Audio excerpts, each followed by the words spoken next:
નમસ્તે મિત્રો. આજે આપણે વેસ્ટર્ન લિટરેચરમાં એક રેનેસા નામનો યુગ આવેલો, જેનાથી એ પશ્ચિમના દેશોમાં, યુરોપમાં બહુ મોટી પ્રગતિ થઈ. સાહિત્ય, કલા, વિજ્ઞાન, અર્થતંત્ર એ બધામાં બહુ મોટા ફરકો પડ્યા. અને એનું કારણ હતું રેનેસા. પહેલાં તો આ રેનેસા શબ્દ એટલે શું? રેનેસાનો અર્થ થાય છે રિબર્થ, પુનર્જન્મ. કોઈ વસ્તુ ફરીથી જન્મે, ફરીથી પેદા થાય, ફરીથી આગળ વધે તો એને રેનેસા કહેવાય. રેનેસા એ કોઈ પણ દેશમાં, કોઈ પણ પ્રદેશમાં, કોઈ પણ વિસ્તારમાં, કોઈ પણ રાષ્ટ્રમાં જ્યારે પ્રગતિ જોવા મળે ત્યારે સમજી લો ત્યાં રેનેસા સર્જાયું છે. રેનેસા કલા, સંસ્કૃતિ અને પોલિટિક્સ, અર્થતંત્ર એ બધામાં બહુ મોટા ફેરફારો લાવે છે. આ જે રેનેસા યુરોપમાં થયું એની શરૂઆત તો ઇટલીમાં થયેલી. 14મી સદીમાં શરૂ થઈ અને પછી તો 17મી સદી સુધી એ ઇંગ્લેન્ડમાં અને યુરોપમાં ફેલાણી. આમ કહીએ તો એમ કહેવાય કે રેનેસા છે એ ક્લાસિકલ ફિલોસોફી, પ્રશિષ્ટ તત્વજ્ઞાન, એની રીડિસ્કવરી છે. એ ફરીથી એનું સંશોધન છે, શોધ છે. યુરોપમાં એવું બનેલું કે વચ્ચેનો થોડો સમય એવો હતો કે જ્યારે સંસ્કૃતિની જે આગળ ઊભી હોય એવા લક્ષણો નાશ પામવા લાગ્યા. જ્યારે આવું નાશ પામે ને કોઈ પણ વસ્તુ, ત્યારે એ ડાર્ક એજ કહેવાય છે, અંધકાર ભરેલો યુગ. અને એ અંધકાર ભરેલો યુગ છે એ જુદી જુદી જગ્યાએ બધે પેદા થતો હોય છે. અને એનું કારણ તો જ્ઞાન પ્રત્યેની લોકોની કોઈ રુચિ નથી હોતી, કોઈ સમજ નથી હોતી. અને જ્યારે આવું ન હોય, સમજ ન હોય, તત્વચિંતનમાં રસ ન હોય, આધ્યાત્મમાં રસ ન હોય, પ્રગતિમાં રસ ન હોય, ત્યારે સમજી લો કે એ દેશ કે એ પ્રદેશ અને એ દેશની પ્રજાઓ એ બધી પાછળ રહી જાય. એ ડાર્ક એજનો શિકાર બની જાય. આવું જ્યારે બને છે ત્યારે સદભાગ્યે કુદરત જ એવું કંઈક કરે કે લોકોમાં ધીમે ધીમે પણ જાગૃતિ આવે. અને એ જાગૃતિ આવે એને રેનેસા કહેવાય. યુરોપમાં આ રેનેસા, મેં કહ્યું એમ, ઇટલીમાં શરૂ થયેલું, પણ પછી એ યુરોપ સુધી ફેલાણું. લોકો ત્યાં જે ગ્રીક, લેટિન એનું જે તત્વચિંતન હતું એનો અભ્યાસ કરવા લાગ્યા. સાહિત્ય, કલા, સંગીત, શિલ્પ, સ્થાપત્ય એ બધામાં પણ એકદમ પ્રગતિ થવા લાગી. અર્થતંત્ર, વિજ્ઞાન અને લોકોની સમૃદ્ધિ, આર્થિક સમૃદ્ધિ પણ વિકસવા લાગી. તો સમજી લો કે આ બધા લક્ષણો છે એ રેનેસાના છે. એ સમય દરમિયાન યુરોપમાં કેટલાય વિચારકો પેદા થયા, લેખકો પેદા થયા, સારા રાજકર્તાઓ પેદા થયા, સ્ટેટ્સમેન, જે લોકો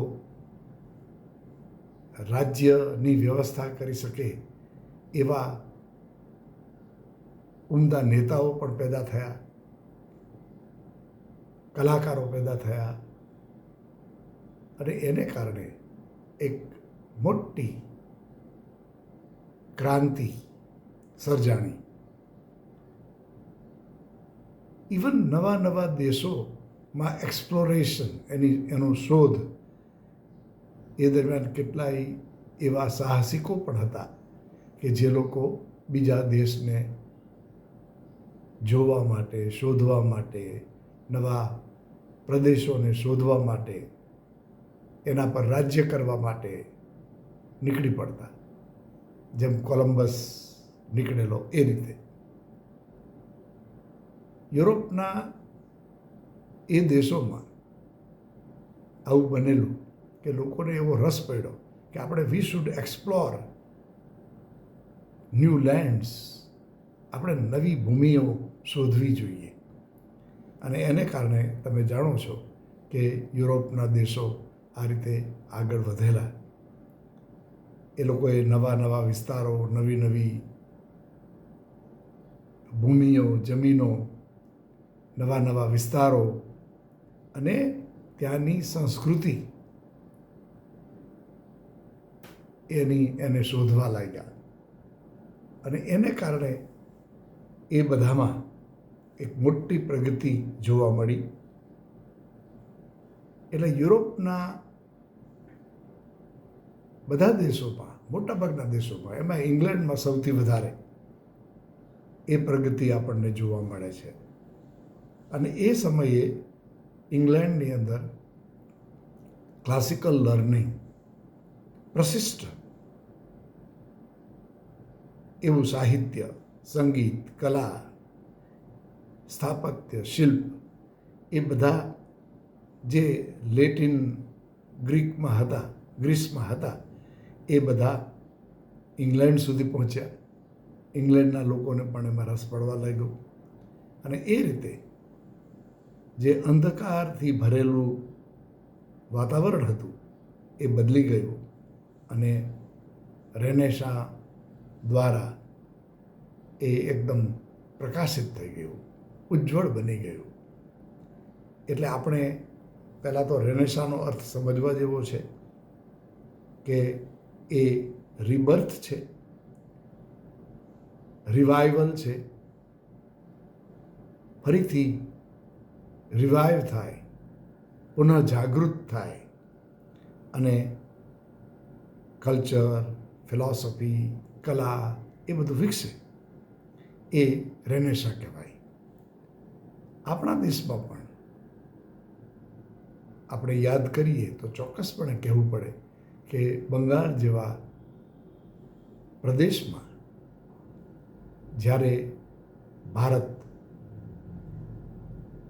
કોલોનાઇઝડ હતું, એટલે કે બીજા દેશના લોકો આપણા પર રાજ કરતા હતા, અંગ્રેજો રાજ કરતા હતા, પોર્ટુગીઝે કરેલું. અને આ રીતે જ્યારે આપણે બીજાની અસરમાં આવી ગયેલા અને સ્લેવિશ એક ગુલામીનો અનુભવ કરવા લાગ્યા, ત્યારે જ્ઞાનની તરફની જે ગતિ ચાલી, વિકસી, એ બન્યું કહેવાય રેનેસાં. એટલે બંગાળમાં પણ એ રાજ્ય પૂરતું છે, પણ બંગાળમાં આ પ્રકારની રેનેસાં સર્જાયેલી. અને એટલે જ આપણે એમ કહી શકાય કે ચોક્કસપણે આપણા દેશમાં એક ક્રાંતિ સર્જાણી. ધીમે ધીમે આપણે આપણા દેશની સ્વતંત્રતા માટે આપણે પ્રયત્ન કરવા લાગ્યા. અને એ વસ્તુ બહુ જ અગત્યની છે એ રેનેસાં. આપણે વાત કરીએ છીએ અત્યારે ઇંગ્લેન્ડમાં પધારેલા રેનેસાંની. મેં કહ્યું એમ એની શરૂઆત તો ઇટલીમાં થયેલી, જેના પર અસર હતી ગ્રીક લિટરેચરની, કલાની, સાહિત્યની, સંગીતની, પેઇન્ટિંગની, અને એ વસ્તુ પછી આવી ઇંગ્લેન્ડમાં. અને ઇંગ્લેન્ડમાં આવી ત્યારે કેટલીક નવી વસ્તુઓ પણ એમાં સર્જાણી. દાખલા તરીકે હ્યુમેનિઝમ, માનવતાવાદ. પહેલી વાર માણસ છે કેન્દ્રમાં આવ્યો. શેક્સપિયરે પણ એના નાટકમાં એક જગ્યાએ કહ્યું છે કે માણસ છે એ જ સાચું જગત છે. એ દરમિયાન ઈશ્વર કે ધર્મ એમાં એટલું મહત્વ ન રહ્યું, પણ માણસ કેન્દ્રમાં આવી ગયો. માનવ સેવા કરો, માનવ વિકાસ થાય, એ સાચો ધર્મ છે, સાચું આધ્યાત્મ છે. અને એ બાબતમાં હ્યુમેનિઝમ એ ખૂબ આગળ વધ્યું. લોકોના જીવનમાં માનવ એ કેન્દ્રમાં આવી ગયા. અને ઇટલીથી શરૂ થયેલું એ ધીમે ધીમે આખા યુરોપમાં ફેલાણું. અને મેં કહ્યું એમ ઇંગ્લેન્ડમાં તો એ સમય દરમિયાન જે રેનેસાંનો યુગ ગણાય છે, એમાં બહુ જ મોટા ફેરફારો, બહુ મોટા ચિંતકો, લેખકો, વિચારકો એ લોકોએ રેનેસાંની અસર નીચે બહુ જ મોટી ક્રાંતિ દેશમાં સર્જી. જ્યારે ક્રાંતિ સર્જાય, કંઈક નવું થાય, ત્યારે એક મોટો ફેરફાર એ પણ થતો હોય છે કે not only spiritual or religious,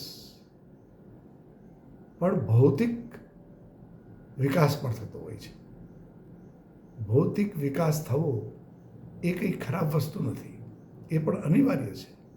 વિચાર વિકસે, પણ સાથે સાથે ભૌતિક ચીજો વિકસે. એવી ક્રાંતિ ઇંગ્લેન્ડમાં આવી. અને એની એક બહુ અગત્યની વાત આપને કરું કે એ સમયમાં એટલે 1450માં વહેલું પ્રિન્ટિંગ પ્રેસ ગુટેનબર્ગ નામના એક માણસે પ્રિન્ટિંગ પ્રેસ સર્જ્યું. અને તમે કલ્પના કરો કે પ્રિન્ટિંગ પ્રેસનું કેટલું મહત્ત્વ છે. પુસ્તકો છપાયા એટલે જ્ઞાન ફેલાવા લાગ્યું. જ્યારે કોઈ પ્રિન્ટિંગની વ્યવસ્થા જ નહોતી, ત્યારે પુસ્તકો નહોતા. અને પુસ્તકો ન હોય તો જ્ઞાન કેમ ફેલાય? આજની સ્થિતિમાં તમે કહી શકો કે નોટ ઓનલી પ્રિન્ટિંગ, હવે તો ઓનલાઈન, ડિજિટલ, એ બધા પ્રિન્ટિંગને કારણે, પીડીએફને કારણે એ જે કંઈ પરિવર્તનો જોવા મળે છે, એણે માનવ જીવનમાં બહુ મોટું પરિવર્તન કર્યું છે.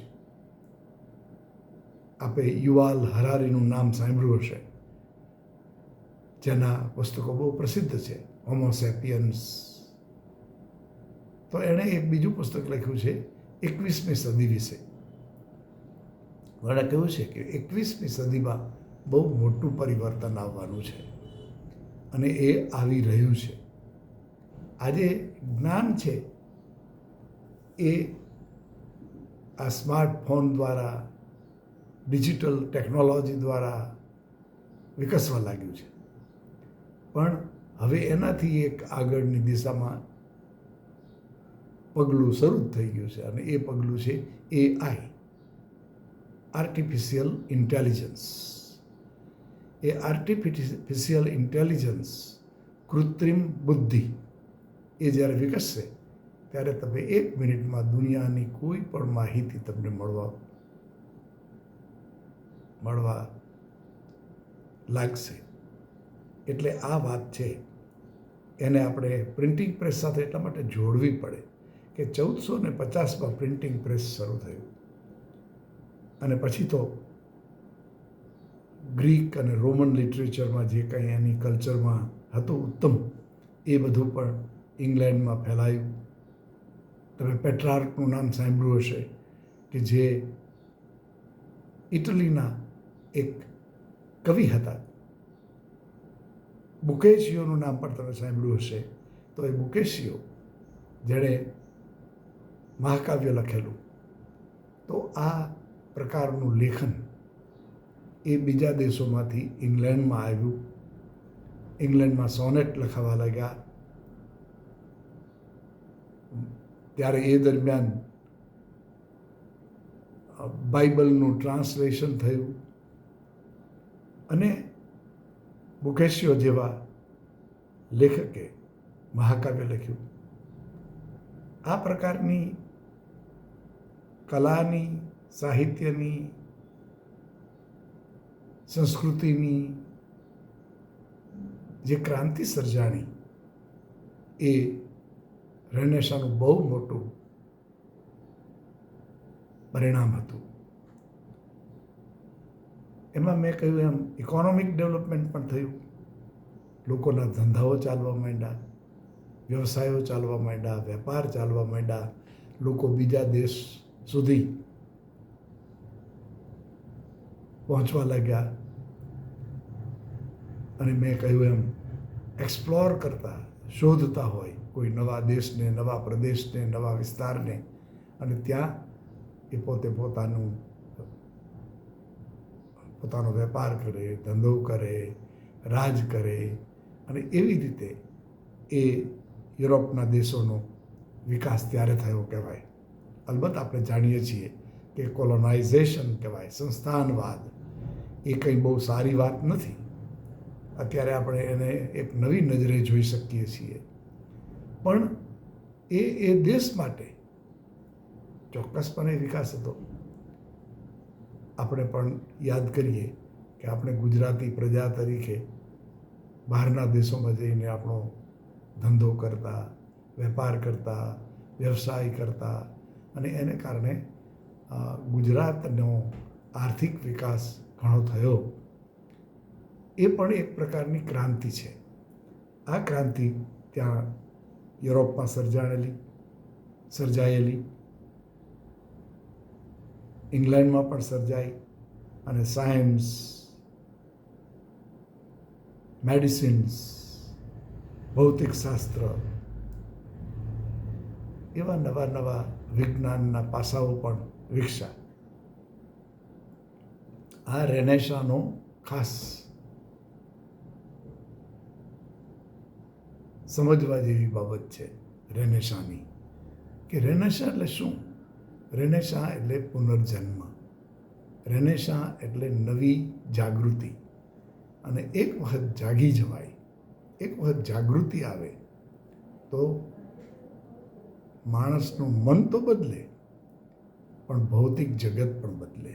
અને એ વાત આપણે રેનેસાંને આ રીતે લેવી જોઈએ. રેનેસાં દરમિયાન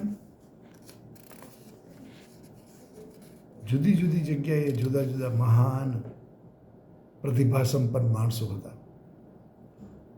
જેમ કે લિયોનાર્દો દ વિન્સી, એનું નામ સાંભળ્યું છે, જે ચિત્રકાર હતા અને એક સ્થાપત્યના વિદ્વાન હતા. ઇરેસ્મસ નામના એક લેખક હતા જેણે ન્યૂ ટેસ્ટામેન્ટ બાઇબલનું ગ્રીકમાં અનુવાદ કરેલો. ડેકાર્તે નામના એક ફ્રેન્ચ ફિલોસોફર હતા. એની કૃતિઓ અને એના વિચારો પણ બહુ જ મહત્ત્વના હતા. એણે એમ કહ્યું હતું કે આઈ થિંક ધેરફોર આઈ એમ. હું છું એનું કારણ હું વિચારું છું. હું વિચારું છું એટલે હું છું. વિચારવું એ માણસના અસ્તિત્વનો એક બહુ મોટો પાસો છે. Thinking is important. Without thinking there is no progress, no development, no renaissance. તો તમે સમજી શકો છો કે દેકાર્તે આવી વાત કરેલી. કોપરનિકસ તો એક બહુ મોટા મેથેમેટિશિયન હતા અને જ્યોતિષશાસ્ત્રી પણ હતા. અને સાથે સાથે એને આપણે એમ કહી શકીએ કે એ ગ્રહો વિશે પણ બહુ જાણકારી ધરાવતા હતા. થોમસ હોબ્સ નામના એક ઇંગ્લેન્ડના મહાન થિંકર, વિચારક અને લેખક હતા, જેણે લેવિએથન નામની કૃતિ લખેલી. થોમસ મોર નામના એક લેખકે, ઇંગ્લેન્ડના લેખકે યુટોપિયા, જેને આપણે રામ રાજ્ય કહી શકીએ, ઉત્તમ રાજ્ય, ઉત્તમ જગત કેવી રીતે સર્જાય એની વાત એણે યુટોપિયામાં કરેલી છે. આજે પણ લેખનમાં, વિચારમાં યુટોપિયાની વાત આવે છે. અને યુટોપિયાનો નેગેટિવ, જે યુટોપિયાની સામે નેગેટિવ પાસો છે એને ડિસ્ટોપિયા કહેવામાં આવે છે. એટલે ડિસ્ટોપિયા છે એ નેગેટિવ પાસું છે, જેમાં સમાજ બગડે છે, સમાજની અંદર ખરાબી આવે છે.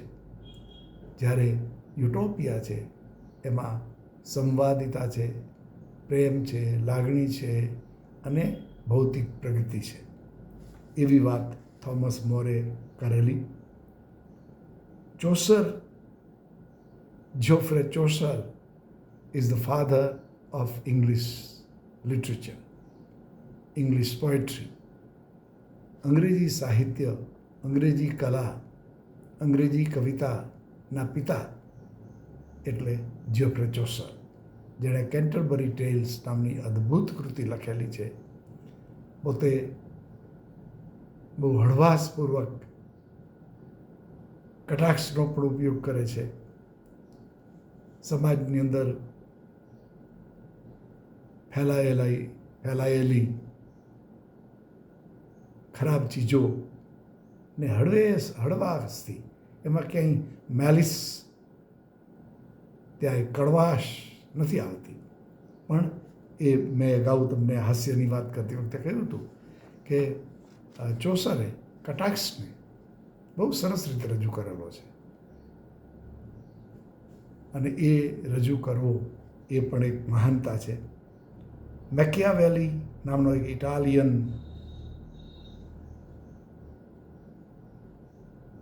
વિચારક હતો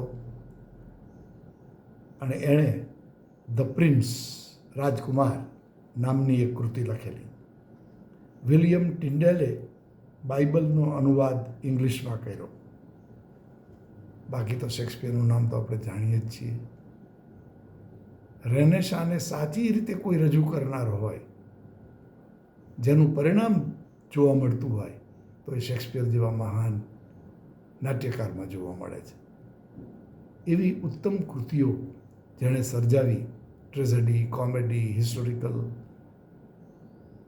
પ્લેઝ અને સોનેટ્સ ઉપરાંત પણ કેટલાક બીજા કાવ્યો. આમ કરનાર એક મહાન કવિ, જે બહુ લાંબુ જીવન હતા. આપણે એના જીવન વિશે, એના નાટકો વિશે પણ વાતો કરીશું. પણ અત્યારે તો આપણે એટલું જ જોવાનું છે કે શેક્સપિયર જેવા એક મહાન નાટ્યકાર અને કવિ, જે જગતમાં આજે પણ ફેલાયેલા છે. અને એની જેમ જ મિલ્ટન, એ બંને પણ આપણે એમ કહી શકીએ કે અંતે તો રેનેસાની અસર તળે બધા આગળ વધેલા. માઇકલ એન્ઝેલો એ ઇટાલિયન ચિત્રકાર હતા અને આર્કિટેક્ટ હતા, સ્થાપત્યના વિદ્વાન હતા. રેનેસા દરમિયાન એક વસ્તુ બની, પ્યોરિટનિઝમ. ધર્મની અંદર પવિત્રતા ઉપર ભાર મૂકવામાં આવ્યો અને એનું કારણ ઓલિવર ક્રોમવેલ નામના એક નેતા હતા. તો એણે સાહિત્યની અંદર જો કોઈ નેગેટિવ આસ્પેક્ટ હોય તો એનો વિરોધ કર્યો. સાહિત્યમાં જ નહીં પણ ધર્મમાં, જે કેથોલિક ધર્મ આપણે કહીએ, ચર્ચની કેટલીક જે અયોગ્ય કહી શકાય એવી બાબતો હોય, એમાં ભ્રષ્ટાચાર હોય, લોકોની સામેનો કપટ હોય, એને છેતરવામાં આવતા હોય, જે ધર્મમાં ઘણીવાર બનતું હોય છે, તો એવું ક્રિશ્ચિયાનિટીમાં પણ બનેલું. અને એની સામે ઓલિવર ક્રોમવેલે વિરોધ કર્યો અને માર્ટિન લ્યુથર નામના એક બહુ મોટા ક્રાંતિકારી, એણે કેથોલિસિઝમ અને ચર્ચ સામે વિરોધ કર્યો. એટલે આ રીતે ધર્મમાં પણ પરિવર્તન આવ્યું અને ધર્મની અંદર વધારે શુદ્ધતા લાવવાનો પ્રયત્ન થયો. અલબત્ત એની એક નેગેટિવ અસર એવી થઈ કે એમાં સાહિત્યનો પણ વિરોધ થયો, નાટકોનો વિરોધ થયો, થિયેટર્સનો વિરોધ થયો અને એટલે જ થિયેટરો બંધ થયા. આપણે થિયેટર વિશેની વાત કરેલી ત્યારે કહ્યું હતું કે એ થિયેટરો પછી ધીમે ધીમે બંધ થઈ ગયા. કલાનો પ્રકાર બદલી ગયો. આધ્યાત્મ હોય તો એ કલાનું નો સ્વીકાર હતો, પણ નહીતર નહીં. કલા છે એમાં જો ક્યાંય પણ કોઈક નેગેટિવ વસ્તુ આવે તો એનો સ્વીકાર આ પ્યોરિટન્સ કરતા ન હતા. મિલ્ટન પોતે પણ પ્યોરિટન હતા અને એણે પેરેડાઇઝ લોસ્ટ જે લખેલું છે એમાં વાત તો આ જ આવે છે કે અંતે તો એક પવિત્ર જીવન માણસે જીવવું જોઈએ અને પવિત્ર જીવન જીવવામાં આવે તો જ સાચો ધર્મ, સાચું આધ્યાત્મ આપણા જીવનમાં, આપણા સમાજમાં એનો સ્વીકાર થાય અને એ આવે તો દુનિયા બદલે, સંવાદિતા ભરેલી દુનિયા બને, પ્રેમ સભર દુનિયા બને. અને એ બનવા માટે આપણે આવા ધર્મનો પણ સ્વીકાર કરવો પડે. એટલે એ પ્યોરિટનિઝમની વાત આગળ આપણે જ્યારે મિલ્ટનની વાત આવશે ત્યારે કરીશું, પણ અત્યારે એને આટલું જ સમજો. શેક્સપિયરે, મેં કહ્યું એમ, માણસને કેન્દ્રમાં રાખેલો અને એટલા માટે એને કહ્યું કે what a piece of work is man. માણસ છે એ કેવી કુદરતની બનાવેલી એક કૃતિ છે. માણસ છે એ પીસ ઓફ વર્ક. માણસ છે એ એક પરમ તત્વ દ્વારા બનેલી અદ્ભુત વસ્તુ છે. માનવનું મહત્વ એ સૌથી વધારે હોવું જોઈએ એવું રેનેસામાં ખાસ વિચારાયું હતું અને એ જ રીતે એનો વિકાસ થવા લાગ્યો. એ જ રીતે સ્ત્રીઓ અને પુરુષો બંનેનું મહત્ત્વ વધવા લાગ્યું. એટલે જ શેક્સપિયરના નાટકોમાં ઘણી સારી સ્ત્રીઓ, પાવરફુલ વુમન કહી શકાય, ક્લિયોપેટ્રા, પોર્સિયા, રોઝલિન્ડ, એ બધી પાવરફુલ વિમેન હતી, બહુ બુદ્ધિમાન હતી. એઝ યુ લાઇક ઇટમાં તમે રોઝલિન્ડના સંવાદો સાંભળો, એના વિચારો સાંભળો તો તમને એમ થાય કે how powerful was she. Portia એ મર્ચન્ટ ઓફ વેનિસમાં એક વકીલ બનીને આવે છે અને જે રીતે રજૂઆત કરે છે એ જોતાં આપણને લાગે કે she was the most powerful woman. એટલે આ રીતે મેન અને વુમન એની જેન્ડરની રીતે અલગ ગણી અને કોઈ એક વ્યક્તિને ઊંચું ગણવું, બીજાને નીચું ગણવું, પુરુષને વધારે મહત્ત્વ આપવું, સ્ત્રીને મહત્ત્વ ન આપવું એ બરાબર નથી. અને એ વાત ત્યારે પણ, આમ ગણો તો એ સમય દરમિયાન, આજે આપણે ફેમિનિઝમ કહીએ છીએ, એની થોડીક વાત એક યા બીજી રીતે આવી. અને સાથે સાથે લંડન જેવું જે શહેર છે એમાં 1520માં તો 50,000 માણસો જ રહેતા હતા, પણ પછી 1600માં 2,00,000 જેટલા માણસો રહેવા લાગ્યા. એટલે એક શહેરનો પણ બહુ મોટો વિકાસ થયો. અને અંતિમ બાબત કે આ એક એવો યુગ હતો કે જેમાં કલા, સાહિત્ય, સંગીત, શિલ્પ, સ્થાપત્ય એ બધું તો ખૂબ વિકસ્યું, પણ સાથે સાથે સાહિત્યમાં ડ્રામા, પ્રોઝ, ગદ્ય, એપિક, મહાકાવ્ય અને તત્વચિંતન, ફિલોસોફી એ બહુ વિકસ્યા. અને એ વિકાસ છે એ આજે પણ આપણને પ્રેરણા આપે એવો વિકાસ હતો. અને એ સમયમાં શેક્સપિયર, બેન જોન્સન, એડમંડ સ્પેન્સર, મિલ્ટન અને બીજા કેટલાય સારા લેખકો, વિચારકો, બેકન જેનું નામ તમે સાંભળ્યું છે, બહુ મોટો નિબંધ લેખક હતો. અને એના નિબંધ બહુ લાંબા નહીં, પણ એટલા એક એવરી સેન્ટેન્સ ઇઝ લાઈક આ એફોરિઝમ, એક મેક્સિમ, એક વાક્ય છે એ તમને સૂત્ર જેવું લાગે. અને એ સૂત્રાત્મક લેખનની જે મહાનતા છે એ બેકનમાં હતી.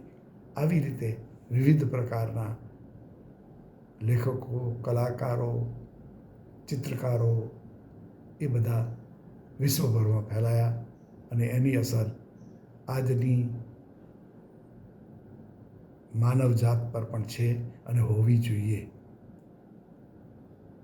ઇકોનોમિક ડેવલપમેન્ટ કે ફિઝિકલ ડેવલપમેન્ટ, મટીરિયલ ડેવલપમેન્ટ આવશ્યક છે, પણ સૌથી મોટી પ્રગતિ કે ક્રાંતિ કહીએ તો એ છે માનવ વિચારની ક્રાંતિ, કલાની ક્રાંતિ, સંસ્કૃતિની ક્રાંતિ. અને એ આજે પણ વિકસી રહી છે, વિકસતી હોવી જોઈએ. અને એના માટે આપણે બધા સક્રિય બનીએ એ જરૂરી છે. આજે આ વિચાર સાથે આપણે આપણી વાતને પૂરી કરીએ. અને નેક્સ્ટ ટૉપિકમાં આપણે શેક્સપિયરની વાત કરીશું, એલિઝાબેથન એજ દરમિયાનના નાટકોની વાત કરીશું. એટલે આપણો આજનો જે આ વિષય છે એને કહેવાય રેનેસાં. એના ટાઇટલ તરીકે તમે રેનેસાં ગણજો. તો આ વાત આપણી પૂરી કરીએ છીએ. આભાર. Thank you very much.